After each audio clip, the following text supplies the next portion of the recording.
ഞാനിന്ന് നിങ്ങളോട് വിശദീകരിക്കാൻ പോകുന്നത് ഹൈമനക്ടമി അഥവാ കന്യാചർമ്മം മുറിച്ചു നീക്കേണ്ട അവസ്ഥകളെക്കുറിച്ചും അത് എന്തിനാണ് ചെയ്യുന്നതെന്നും അതുകൊണ്ട് എന്തെല്ലാം ഗുണങ്ങൾ ലഭിക്കുന്നു എന്നുള്ളതിനെക്കുറിച്ചുമാണ്. അതിനു മുമ്പ് തന്നെ നമുക്ക് എന്താണ് ഈ കന്യാചർമ്മം, അത് പ്രത്യേകതകൾ എന്തെല്ലാമാണ്, അതിൻ്റെ നാം ലൈംഗിക ബന്ധത്തിൽ ഏർപ്പെടുമ്പോൾ കന്യാചർമ്മത്തിന് എന്താണ് സംഭവിക്കുന്നത്, ഇത്തരം കാര്യങ്ങളെക്കുറിച്ച്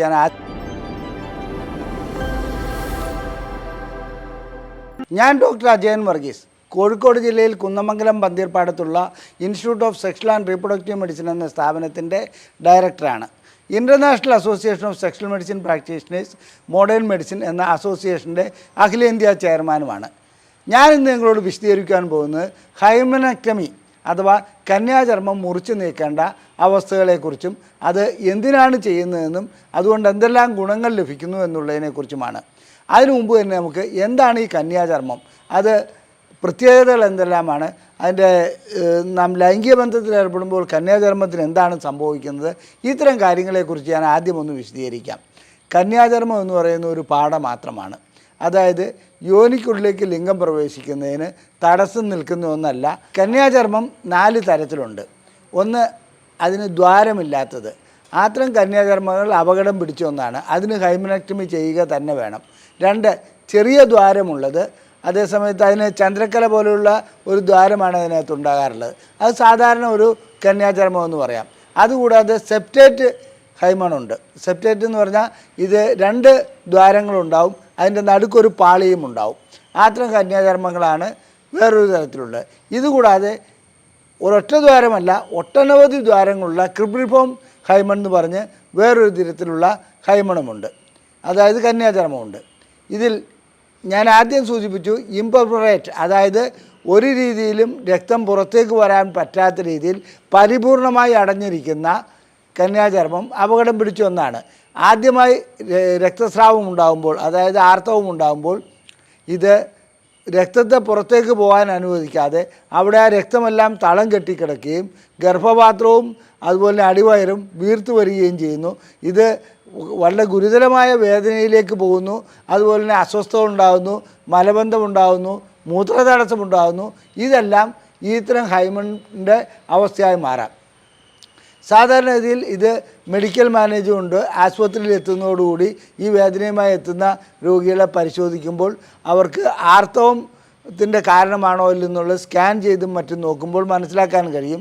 അതിനുശേഷം കന്യാചർമ്മം മുറിച്ചു നീക്കുകയാണെങ്കിൽ, ഹൈമനക്ടമി ചെയ്യുകയാണെങ്കിൽ ഈ പ്രശ്നം പരിഹരിക്കാൻ കഴിയുന്നതാണ്. വളരെയധികം കാലം നീണ്ടുപോവുകയാണെങ്കിൽ, അത് ആ വേദന വെച്ചുകൊണ്ടിരിക്കുകയാണെങ്കിൽ അത് ഗുരുതരാവസ്ഥയിലേക്ക് പോകാറുണ്ട്. മറ്റ് സെപ്റ്റേറ്റ് ഹൈമണും അപകടം പിടിച്ചൊന്നാണ്. അതും സർജറി ചെയ്ത് നീക്കുന്നതാണ് നല്ലത്. വളരെ നേരിയ രീതിയിലുള്ളതാണെങ്കിൽ ലൈംഗിക ബന്ധത്തിലൂടെ അത് പൊട്ടിപ്പോകാറുണ്ട്, ലൈംഗിക ബന്ധം സുഗമമായി നടക്കാറുമുണ്ട്. ഇനി ക്രിബ്രിഫോം ഹൈമണാണെങ്കിലും അതിനകത്ത് പ്രത്യേകിച്ച് പ്രശ്നങ്ങളൊന്നും ഉണ്ടാവില്ല. ലൈംഗിക ബന്ധത്തോടുകൂടി അത് ചിലപ്പോൾ പൊട്ടിപ്പോകാറുണ്ട്. ഇല്ലാത്തതിന് മാത്രമേ സർജറി വേണ്ടി വരാറുള്ളൂ. എന്നാൽ ഹൈമനക്ടമി ചെയ്യുന്നത് ഈ കാര്യങ്ങൾക്കൊന്നുമല്ല. കൂടുതലായിട്ട് വജൈനസ്മസ് പോലുള്ള ചില അവസ്ഥകളിൽ, അതായത് യോനിയിലേക്ക് ലിംഗം പ്രവേശിക്കുന്നതിന് തടസ്സമുണ്ടാകുന്ന ഒരു അസുഖമാണ് യോനി സങ്കോചം അല്ലെങ്കിൽ വജൈനസ്മസ്. അത്തരം അസുഖങ്ങൾക്ക്, അത്തരം അവസ്ഥകൾക്ക് ഹൈമനക്ടമി ചെയ്യുകയാണെങ്കിൽ ഒരു കാര്യം പറയട്ടെ, ഒരു ഗുണവും ലഭിക്കുകയില്ല. ഒരു ചെറിയ രീതിയിലുള്ള ഒരു ആശ്വാസമെന്ന് നമുക്ക് പ്രത്യക്ഷത്തിൽ തോന്നാമെങ്കിൽ കൂടി രോഗിയെ സംബന്ധിച്ചിടത്തോളം ഇത്രയും പണം മുടക്കി ഹൈമനക്ടമി ചെയ്തിട്ടും ലിംഗം യോനിക്കുള്ളിലേക്ക് പ്രവേശിക്കാത്ത അവസ്ഥ വരുന്നു. അങ്ങനെ യോനിക്കുള്ളിലേക്ക് പ്രവേശിക്കാത്ത അവസ്ഥ വരുമ്പോൾ അവർ കുറച്ചുകൂടി നിരാശരാകുകയും ദമ്പതികൾ തമ്മിൽ കലഹത്തിലേക്ക് പോവുകയും ചെയ്യുന്ന ഒരവസ്ഥ കാണാറുണ്ട്. അതുകൊണ്ടാണ് ഞാൻ പറയുന്നത്, ഹൈമനക്ടമി വജൈനസ്മസ് ഉള്ള രോഗികൾക്ക് ചെയ്യുന്നതുകൊണ്ട് എടുത്തു പറയത്തക്ക യാതൊരു ഗുണവും ഉണ്ടാകുകയില്ല. വജൈനസ്മസിന് കൗൺസിലിങ്ങും സൈക്കോതെറാപ്പിയും അതുപോലെ തന്നെ ഡയലേറ്റർ തെറാപ്പിയുമാണ് ആവശ്യം. ആ ഡയലേറ്റർ തെറാപ്പിയോടുകൂടി ഹൈമൺ മിക്കപ്പോഴും പൊട്ടിപ്പോകാറുണ്ട്. ഹൈമനക്ടമി ചെയ്തതിന് തുല്യമായ പ്രതീതി അവിടെ ഉണ്ടാകാറുമുണ്ട്. ഈ രീതിയിൽ പോവുകയാണെങ്കിൽ, അതായത് ഡയലേറ്റർ തെറാപ്പിയിൽ കൂടി പോവുകയാണെങ്കിൽ ലൈംഗിക ബന്ധവും കൂടി സാധ്യമാകുന്ന ഒരവസ്ഥയിലേക്ക് വരും. ഇനി ഹൈമൺ സാധാരണഗതിയിൽ ഒരു പെൺകുട്ടി ഗർഭാവസ്ഥയിൽ പെൺകുട്ടിയാവുമ്പോൾ അവരുടെ 5-ാം മാസത്തിൽ അത് പരിപൂർണമായും അടഞ്ഞാണ് ഇരിക്കുന്നത്. അതിനുശേഷം പ്രസവത്തോടുകൂടി ചെറിയ ദ്വാരത്തോടുകൂടി, അതായത് 1 mm വലിപ്പത്തിലുള്ള ഒരു ദ്വാരത്തോടു കൂടിയാണ് കുട്ടി ജനിക്കുന്നത്.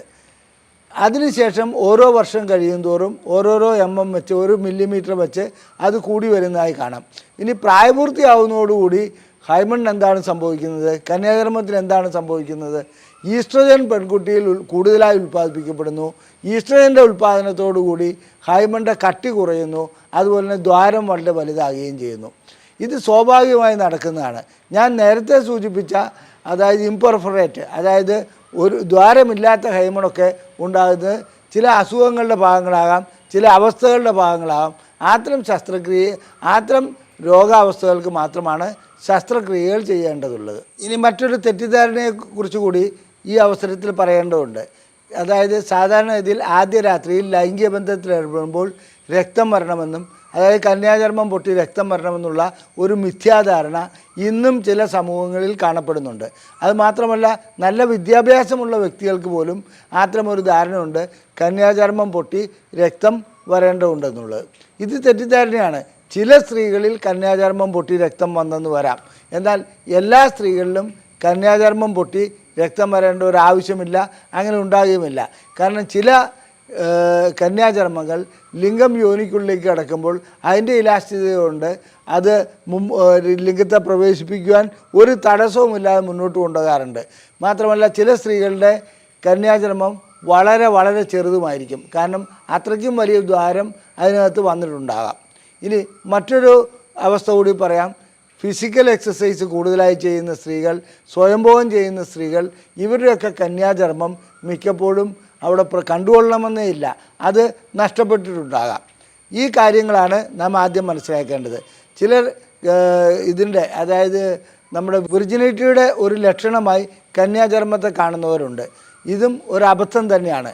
ഇതിനു വേണ്ടിയിട്ട് ഹൈമനക്ടമി, ഞാൻ നേരത്തെ സൂചിപ്പിച്ച ശസ്ത്രക്രിയയ്ക്ക് എതിർ ദിശയിലുള്ള ഒരു ശസ്ത്രക്രിയയുണ്ട്, ഹൈമനോപ്ലാസ്റ്റി എന്ന് പറഞ്ഞത്. അത് കേരളത്തിലെ പ്രശസ്തമായ ഒരു കേസ് വഴിക്ക് നിങ്ങൾക്കെല്ലാവർക്കും ബോധ്യമുള്ളതായിരിക്കാം. കന്യാചർമ്മം നഷ്ടപ്പെട്ട സ്ത്രീകൾ കൃത്രിമമായി കന്യാചർമ്മം തുന്നിച്ചേർക്കുന്ന, അതായത് അവിടെ ഒരു കന്യാചർമ്മം ഉണ്ടാക്കി വയ്ക്കുന്ന ഒരവസ്ഥ വരാറുണ്ട്. ഇത് മെഡിക്കൽ പരിശോധനകളിലോടുകൂടി ഹൈമനോപ്ലാസ്റ്റി ചെയ്തതാണോ എന്നുള്ളത് മനസ്സിലാക്കുവാൻ വളരെ ലളിതമായി കഴിയും. പക്ഷേ ഇത്തരം അബദ്ധധാരണകൾ പലരും ഇന്നും വെച്ച് പുലർത്തുന്നുണ്ട്. കന്യാചർമ്മം എന്നുള്ളത് വളരെ പ്രഷ്യസായ, അല്ലെങ്കിൽ ആദ്യ രാത്രിയിൽ മാത്രം പൊട്ടേണ്ട, അല്ലെങ്കിൽ അങ്ങനെ രക്തം വരേണ്ട ഒന്നാണെന്നുള്ളത്. ഇത്തരം കാര്യങ്ങൾ നിലനിൽക്കുന്നതോടുകൂടി ലൈംഗിക ബന്ധത്തിൽ ഏർപ്പെടാൻ വരുന്ന പുരുഷനും സ്ത്രീയും ഇതുവഴി ഇങ്ങനെ സമീപിക്കുകയാണെങ്കിൽ കുടുംബകലഹം ഉണ്ടാകുമെന്നുള്ളതല്ലാതെ മറ്റൊന്നും നടക്കുകയില്ല. കുടുംബകലഹത്തിന് ഈ കന്യാചർമ്മ തിയറി വളരെയധികം കാരണമായി മാറാറുമുണ്ട്. നമുക്ക് ഹൈമനക്ടമി എന്ന ശസ്ത്രക്രിയയിലേക്ക് വരാം. ഞാൻ സൂചിപ്പിച്ചുവല്ലോ, ഇത് ആവശ്യത്തിനും അനാവശ്യത്തിനും ഇന്ന് ചെയ്യപ്പെടുന്ന ഒരു ശസ്ത്രക്രിയയാണിത്. അതായത് ഞാൻ അനാവശ്യത്തിനെന്നുള്ള ഉദ്ദേശിച്ചത് എന്തെങ്കിലും ഒരു ചികിത്സ നൽകണ്ടേ എന്നുള്ള ഒരു ധാരണ കൊണ്ട് ഹൈമനക്ടമി ചെയ്യുകയും വജൈനസ്മസ്, അതായത് യോനി സങ്കോചം പോലുള്ള അവസ്ഥകൾക്ക് ഒരു പരിഹാര മാർഗമായേക്കാം എന്നുള്ള ധാരണയിൽ ഹൈമനക്ടമി ചെയ്യുന്നതായി കാണാം. സത്യം പറയട്ടെ, പ്രയോജനം ലഭിക്കുകയില്ല. ഡയലേറ്റർ തെറാപ്പി മാത്രമാണ് ഹൈമനക്ടമി അല്ല, ഡയലേറ്റർ തെറാപ്പിയാണ് വജൈനസ്മസ് അഥവാ യോനി സങ്കോചം പോലെയുള്ള രോഗങ്ങൾക്ക്, അതായത് അവസ്ഥകൾക്ക് അത്യുത്തമം. അതിന് ഞാൻ നേരത്തെ സൂചിപ്പിച്ചു, സൈക്കോതെറാപ്പി വേണം, കൗൺസിലിംഗ് വേണം, അതുപോലെ തന്നെ പാർട്ട്ണറുടെ സഹകരണവും ആവശ്യമാണ്. ഈ ഹൈമനക്ടമി ചെയ്തു കഴിഞ്ഞാൽ ഉണ്ടാകുന്ന ഏറ്റവും വലിയ പ്രശ്നം എന്താണെന്ന് വെച്ചാൽ, ഭർത്താവിന് ഉള്ള ലൈംഗിക ശേഷി കൂടി നഷ്ടപ്പെടുന്ന ഒരു അവസ്ഥയിലേക്ക് പോകും. ഇത്രയും ആയിട്ടും തനിക്ക് കഴിയുന്നില്ലെങ്കിൽ തൻ്റെ എന്തോ തകരാറാണെന്നുള്ള ഒരു ധാരണയിലേക്ക് ഭർത്താവ് എത്തിപ്പെടുകയും ഉള്ള ലൈംഗിക ശേഷി കൂടി അദ്ദേഹത്തിൻ്റേത് നഷ്ടപ്പെടുന്നതായി കാണാം. ഹൈമനക്ടമി വജൈനസ്മസിന് ഒരു പരിഹാരമേ അല്ല, അതിനുള്ള ചികിത്സ മറ്റൊന്നാണ്. ഡയലേറ്റർ തെറാപ്പിയാണ് ഏറ്റവും അത്യുത്തമം, അല്ലെങ്കിൽ മറ്റ് മാർഗങ്ങളിലേക്ക് പോവുകയാണ് നല്ലത്. ശസ്ത്രക്രിയയിലൂടെ ഒരു വജൈനസ്മസും ഇന്ന് വരെ ചികിത്സിച്ച് മാറ്റിയതായി രേഖകളില്ല. അങ്ങനെ ഒന്നും സാധ്യമല്ല എന്നുള്ളതാണ് എൻ്റെ അനുഭവത്തിൻ്റെ വെളിച്ചത്തിൽ എനിക്കും പറയുവാനുള്ളത്. ലൈംഗിക ചികിത്സയെക്കുറിച്ച്, ലൈംഗിക പ്രശ്നങ്ങളെക്കുറിച്ച് നിങ്ങൾക്ക് എന്തെങ്കിലും അറിയണമെന്നുണ്ടെങ്കിൽ ഞങ്ങളുടെ ബുക്ക്ലെറ്റുകൾ സൗജന്യമായി നിങ്ങൾക്ക് അയച്ചു തരുന്നതാണ്. ഇവിടെ തന്നിരിക്കുന്ന നമ്പറിൽ ISRM എന്ന് ടൈപ്പ് ചെയ്യുക. നിങ്ങൾക്ക് വേണ്ട ബുക്ക്ലെറ്റുകൾ ഞങ്ങളിവിടെ നിന്നും വാട്സപ്പ് വഴിക്ക് സൗജന്യമായി PDF ഫോർമാറ്റിൽ അയച്ചു നൽകുന്നതാണ്. ഈ വീഡിയോ നിങ്ങൾക്ക് ഇഷ്ടപ്പെട്ടുവെങ്കിൽ നിങ്ങളുടെ സുഹൃത്തുക്കൾക്ക് ഇത് ഷെയർ ചെയ്യുക. നിങ്ങളുടെ അഭിപ്രായങ്ങൾ കമൻറ്റ് ബോക്സിൽ രേഖപ്പെടുത്തുക. ദയവായി ഈ വീഡിയോ ലൈക്ക് ചെയ്യുക. നിങ്ങൾക്ക് ലൈംഗികമായ പ്രശ്നങ്ങൾക്ക് ചികിത്സയാണ് ആവശ്യമെന്നുണ്ടെങ്കിൽ ഈ നമ്പറിൽ വിളിച്ച് ബുക്ക് ചെയ്യാവുന്നതാണ്. നന്ദി, നമസ്കാരം.